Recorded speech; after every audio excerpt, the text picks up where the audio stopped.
Hayırlı kün muhterem televizyon karşılar. Bugün Atnanın ilk motor kününde sizin bilen tur efirde men Minnazim Sefer bulurman. Jımga barыбыз içinde hayırlıdan bulsaydı. Biz ana Moңарчыda Tatarның tarixin jintekle birengen galim, etnograf olarak yaxşı bileydik. Lakin köpçülük milletteşlerimiz anı Moskva telekanalından Жириновскийni şığırından şağırlık etip uruna oturtkandan hem şunda ok üç sayılauşularına Tatar tilinde müracaat etkenden soň tanıp kaldılar. Дамир Мәүләви улы Исхаков 1952 елның гыйнварында Саба районындагы Шәмәрдән бистәсендә туган. Урта мәктәптән соң Казан дәүләт университетының тарих-филология факультетын тәмамлый. Укытырга үз районындагы Икшермә мәктәбенә кайта. СССР Фәннәр академиясенең Миклуха Маклай исемендәге этнография институты аспирантурасын тәмамлый. Татарстан Фәннәр академиясенең Тел, әдәбият, тарих, соңрак тарих институтында эшли. Туган төбәк тарихын өйрәнүчеләр хәрәкәтенең матбугат басмасы булган Туган җир журналының баш мөхәррире, тарих фәннәре докторы, фән һәм техника өлкәсендәге Татарстан дәүләт премиясе лауреаты. Hayırlı kün Дамир абый. Сәміз. Моңарчы шыннан да татарны яратмаучыларга шулай иттереп, Тукайча турдан ярып, берәүнде җавап биргәне юк иде әле. Бигрәк тә Мәскәү телеканалыннан һәм татарча иттереп, мөрәҗәгать итеп. Менә алдан уйланган эш иде бу сезнең. Әллә ул теге үзеннән үзе эш барышында килеп чыккан гамәлме? Жириновскийга карата билгеле татарның эшендә бик күптән ятадыр инде бер үч алу теләге. Чөнки ул безне Монголияга җибәргә уйлаган иде. Язды да ул турда сөйләде дә.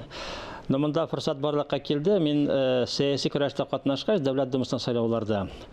Минем дусларның берсе Максим Шевченко киңәш берде татарча бер-ике сүз әйтергә һәм мөмкин булса Жириновскийны эләктереп алырга. Мин аны теге телестудия бар вакыт алдыннан сөйләштем. Анда бит иң кызыгы теге мөмкинлек табырга кирәк әле. Анда һәр минут саналган форсат чыгарга тиеш. Но бәхеткә каршы Жириновский үзе рус әйткәнчә подставился. Үзе башлады, шуннан соң мин аны булай элек күргәләгәнем бар иде. Бер вакыт Төркиядә очрашканым да бар. Менә мөмкинлек тугач мин татар эшендә булганын әйттем аңар. Билгеле ул аңар шамады. Тура әйткән туганына шамады ярамагандай. Соңыннан чыккач инде башкасын чыкканда кычкырып әйтте дә ул турыда үзенең фикере начар булуын. Ну без әйтә сүзне әйттек, ул ишетеп калды татарның фикерен. Ул аны характері шундай инде. Сайлаулар биткәч, ул хәтта безнең Татарстан Фәннәр академиясенә хат язды. Дамир Исхаковны галим буларак академиягыздан чыгарыгыз дип. Мин инде аңар чыштан киткән, шуңа күрә көлеп кенә тыңладым ул әйберне. Шулай булды бу вакыйгалар. Көлүн көләбез дә, Дамир абый, андый шамакайлар бит сәясәттә шактый уңышлы кулланыла. Менә шамакайларның роле нинди бүген сәясәттә? Кызганычка каршы Россиядә демократия бик кысылу сәбәпле бездә чынлап та менә шундай курчак фигуралар барлыкка килде. Ул дәүләт думасында да күренә, башка өлкәләрдә дә күренә. Билгеле, алардан илгә файда юк. Чынлыкта, халыкка бигрәк тә файда юк. Әмма алар хәзер шулай ныгып урнаштылар һәм менә кирәк вакытта шундый бөтенләй халыкка каршы юнәлдергән әйберләрне әйтеп, теге инде кирәкмәгән өлкәләргә кирип китеп, дөнья каршында халыкны начар кыяфәттә күрсәтеп, ничектер менә шулай яшиләр инде алар. Мин уйлыйм, демократия яңадан аякка басмыйча торып Россиядә ул кешеләр юкка чыкмаячак. Алар шушы системаның элементлары гына. Менә без ешкән әйтәбез, Россиядә күп партиялы система дип. Бит карый башсаң, ул шулык шәхесләр, алар чынлыкта барысы да бер вердикалга ташканнар һәм шуңа күрә сөйләгән сүзләрдә бер үгәй һәм алар атыннан җепне тартып тотучылар бер җиргә ташлар әйе. Кызганычка каршы шулай. Менә тагын бер курчакларның берсе Чечня җитәкчесе Рамзан Кадыров башта безгә илдә бер генә президент кирәк, башкалары артык дип чыгыш ясаган иде. Шуннан соң менә күптән түгел генә бу ел башында хәтерем ялгышмаса, Түбән Новгородта үзенең оппонентының хатынын үзенең полицейскалар белән алып китү дәрәҗәсенә җитте. Бу нәрсә регионнарга әллә Мәскәү күбрәк вәкаләт бирергә җыена микән? Бәхетсезлеккә каршы шундый күренешләр күзәтелә Россиядә. Минем искә төшә шушы вакыйга уңаеннан патша Россиясендә бар бит казаклар, казачьи войскалар. Алар гел кулландылар халыкны камчы белән кыйнап тору өчен. Димәк, алар режимның куллары булганнар. Менә мин уйлыйм, Кадыров шундыйрак шәхес, ул чынлыкта хәзерге сәяси режимга хезмәт итә. Аны булай урыннан да алып атып булмый, ул хәзер ныгып урнаштырып иткәндән дә аның үзенең шәхси гаскәрләре дә бик күп анда. ким дегәндә 15 мең гаскәре бар. Шуңа күрә ул шушы тискәре сәясәтне алып барган вакытта билгеле ул кемгәдер ошый югарыда. Шуңа күрә тоталардан вакыт ул калкып чыга һәм менә шундый законга сыймаган эшләрдә эшли. Билгеле демократ җәмгыятьтә мондый шәхес яши алмас иде. Менә безнең хәзер ситуация шундый. Әмма мин уйлыйм, бу чечен халкы өчен шулай ук начар бер чынлыкта. Анда бит чечен халкы ул ирекле тормышта яшәргә теләр иде. Алар бит сөргендә булып кайттылар, яңача яшәргә бик күрделәр, рәхәтләнеп яшәсәләр килә. Әмма менә кызганычка каршы ул барлыкка килмәде. Һәм мин уйлыйм, бу система шулай ук илдәге сәясәтне үзгәртеп кургаш кына юкка чыгачак. Әлегә яшәр дип уйлыйм мин. Озак яшәр, мансы безнең үзебездән дә тора. Халык әгәр дә ирекне таләп итсә, демократияны таләп итсә, ул вакытта бу нәрсәләр тизрәк юкка чыгар дип уйлыйм. Намир абый, сез татар иҗтимагый үзәген оештыручыларның берсе, тарихтан билгеле булганча, әйме? Ләкин сез башкалар шикелле язучылар, журналистлар, каләмияләр шикелле парламентка нишләптер бармадыгыз ул вакытта, галимлекне сайладыгыз бугай, һәм яңадан менә күпмедер вакыттан соң, вакыт үткәннән соң гына яңадан сәясәткә кайту дип атырганмын, ләкин нәрсә ни өчен шундый пауза барлыкка килде сездә? Мин сәяси өлкәдә катнаштым, әмма теге иҗтимагый фигура буларак. Парламент расланып түгел, теләк булса бар кешеләр табылган булыр иде. Аны теләк юк иде. Мин күбрәк шөгыльләнеп идеологик эшләр белән. Әмма менә соңгы вакытта Россия дәүләт думасына сайлауларда катнашырга тырышу ул юкка гына түгел. Чөнки без уйладык Россия дәүләт думасы эчендә оппозицион бер төркем булдырырга. Беренче чиратта Россия халыклары исеменнән сүз әйтә белә торган. Кызганычка каршы хәзер менә Россия халыклары исеменнән сүз әйтүчеләр бар, ләкин алар шулай ук вертикальгә бик нык тоташканнар. Кирәк әйберне әйтмиләр. Без күрдек бит менә тел сәясәтен үткәргән вакытта Мәскәү тарафыннан барыбыз да авызны йомып утырышларны күрдек. Ә бит каршы торырга кирәк иде әйберләргә. Менә безнең фикер булды шундый дәүләт думасына кирип, анда бәлки зур да булмас иде безнең төркем. Шуны төркем булдырырга теләк булды безнең. Кызганычка каршы сайлаулар бик үзенчәлекле шартларда үттеләр.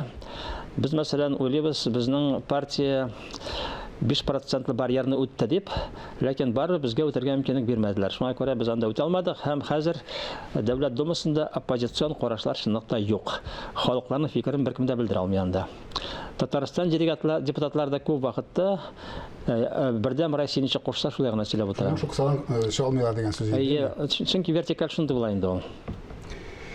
Без не хикмәт совет чорында тәрбияләнгән балалар советча тарихны өйрәнеп үстек.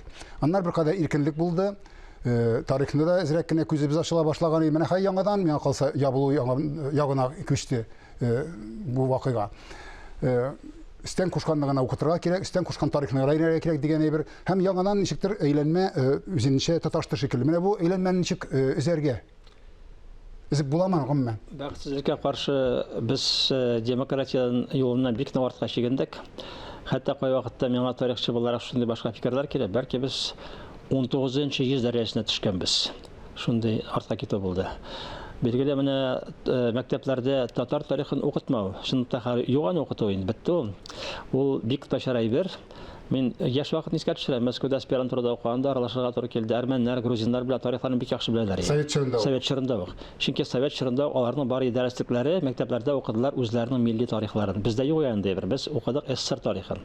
Анда татарга урын бик аз бирелгән иде. Шуның өстенә безне теге монгол татар яулар белән бәйләп карыйлар иде. Ялган тарих.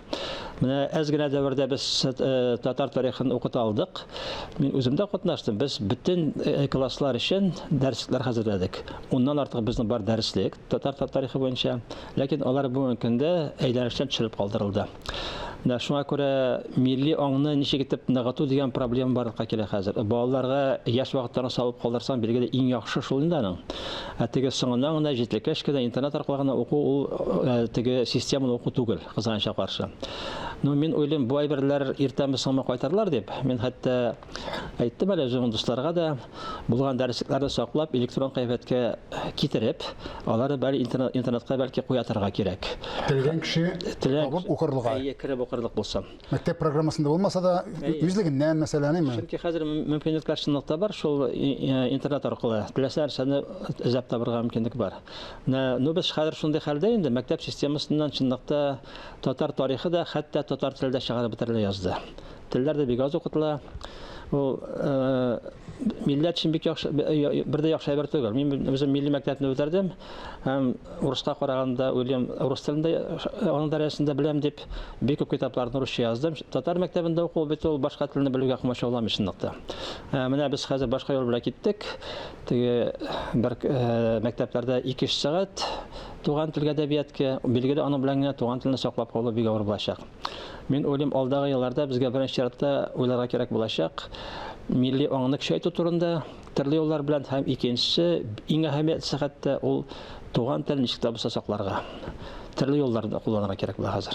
Менә бу күп телле сырамычы булдыра алмыйм. Менә бу күп телле безнең мәктәпләр соңгы вакытта Казанда барлыкка килгән ул шуларны күзәтеп тотып эшләнгән мәктәпләр була аламы дип уйлыйсызмы сез?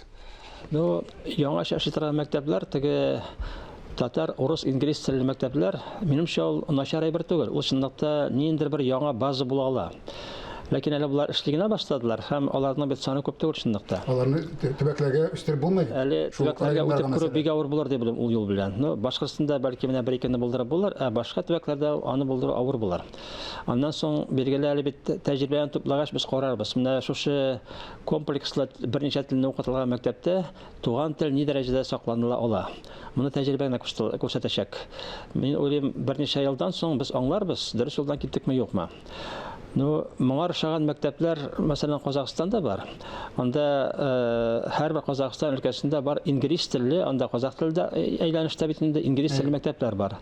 Алар аннан соң шуның бетергән укучылар, алар лицей дип санала, Назарбаев исемендәге Астанадагы университетка укырга киләләр. Ул инглиз казак телле университет.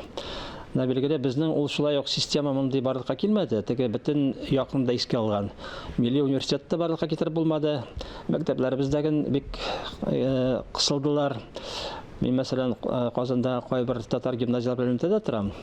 Беренче чиратта 15-нче гимназия белән һәм минем күз каршында мин күрдем ничек итеп татар гимназияләре ахырыннап татар элементын югалта баралар. Бу кызганыч, әмма реаль тормыш шундый. Төбәк тарихын өйрәнүгә кайтсак, менә шуннан да ул бер кадәр иркенлек бирелгәндә, без күзебез ачылып, үзебезнең кем икәнлегебезне кызыксына башладык. Кем булуыбыз, кая яшәүебез белән, бабаларыбыз кайдан, безнең татарда гомумән җиде бабаңны белү дигән әйбер бит инде ул нормаль күренеш саналган. Менә бу өлкәдә һәр шәҗәрәләр төзелә башлады үзенең нәселе буенча.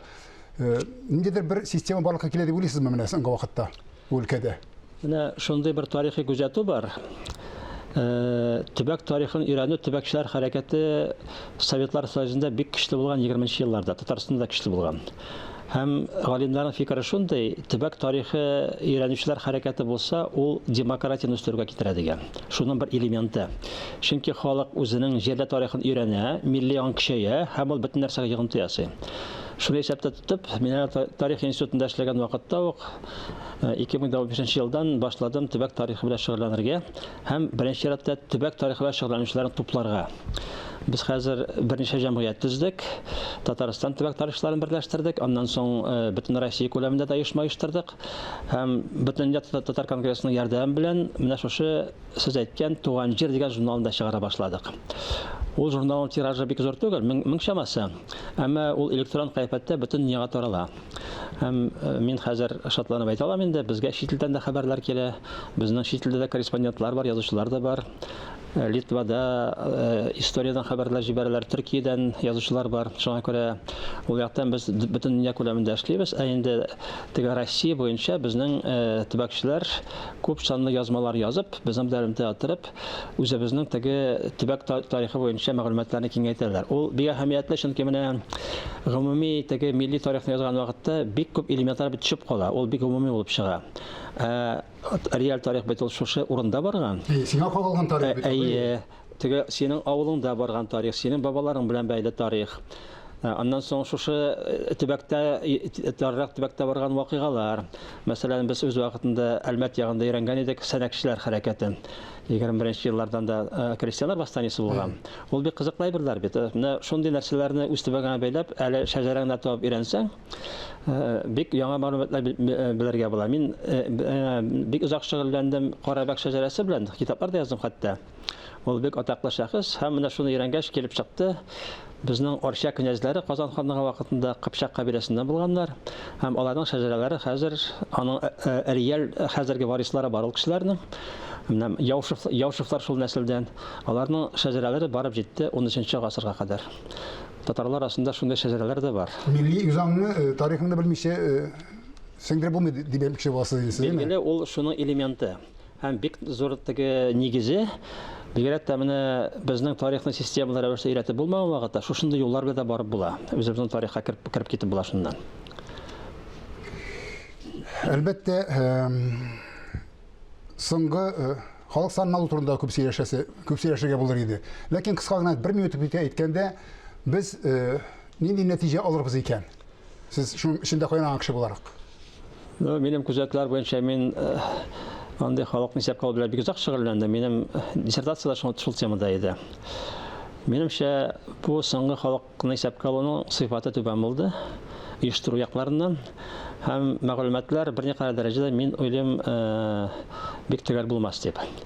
Аны барып җыйдылар төрле юллар белән, чынлыкта. Но менә теге кешенең үзеннән сорамыйча җыйган мәгълүматларда ике әһәмиятле күрсәткеч юк. Милләт һәм туган тел. Бу беренче чиратта безгә татарга начар. Булай да безнең инде хәзер алдагы халыкны исәпкә алулар күрсәттеләр. Халыкның 5тән бере рус теле дип яздырды үзен. Туган телен рус теле дип яздырды. Менә хәзер ул сан артырга мөмкин Казанча каршы. Чөнки теге конкрет мәгълүматлар булмагач. Бу халыкка халыкны исәпкә алуның бер кызык ягы килеп чыкты. Без бик катты кулландык бу юлы интернет усулларын. Пропаганда алып баруда. Әйе. Мин аңладым, хәзер яңача эшләү мөмкинлеге бар һәм халык шуны файдаланырга кирәк. Мәсәлән, мин үзем 37 видеофильм төшереп куйдым. Соңыннан санап карадык, 3 ай эчендә аны 270 мең кеше карады. Димәк, йогынты ясап була халыкка. Амин, шулай булсын. Казанча каршы безнең тапшыруыбыз азагына якынлашып килә. Хәзер сезнең белән Марсет Пус сорауларына күчәбез гадәттәгечә. Сез дусларыгызда кайсы сыйфатларны якын итәсез? Кеше, минем дус булган кеше алдакчы булмаска тиеш. Дөресен әйтергә. Сезнең үзегезнең иң зур җитешсезлегегез? Мин акча эшли белмим. Галимнәр Казанча каршы шундый. Яраткан шөгылегез дип сорап тормыйм инде, чөнки сезнең яраткан шөгылегез, яраткан эшегез үзегезнең һөнәрегез дип уйларга. Һөнәрем тагы бер як бар. Минем бабай да бакчачы, мин бик яхшы бакчачы. Иң зур бәхет сезнең өчен нәрсә? Ирекле рәвештә яшәү. Бәхетсезлек? Бәхетсезлек кылдык дәрәҗәсенә төшү. Нинди илдә яшәргә теләрегез? Сез аңа өлешчә җавап бирдегез инде. Мин Россиядән китәргә җыймыйм, әмма мондагы сәяси системаны үзгәртергә кирәк.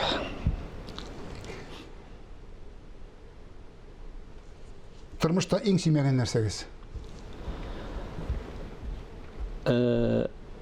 Сәяси басымга бирелү. Мин уйлыйм, нинди генә шартларда да алып барырга кирәк үзеңнең төп юнәлешеңне, кыйблаңны югалтмаска, бирешмәскә, нашул. Тарихта яратмаган шәхесләрегез бармы? Гитлер һәм Петр I. Тормыш девизыгыз? Гел алга барырга. Амин, шулай булсын, Дамир абый. Ихлас җаваплары өчен бик зур рәхмәт. Алга таба да менә шулай итеп безнең күзебезне ачып, бергә эшләргә насыйп итсен. Амин. Мәгърифәтле халыкны җитәкләү җиңелрәк, ләкин аны куалау авыррак. Аның белән идарә итү җиңелрәк, ләкин кыл итү мөмкин эш түгел дигән бер акыл иясе. Мәгърифәтле булсагыз дигән теләктә бүгенгә сезнең белән саубуллашам. Исәнлектә күрешик.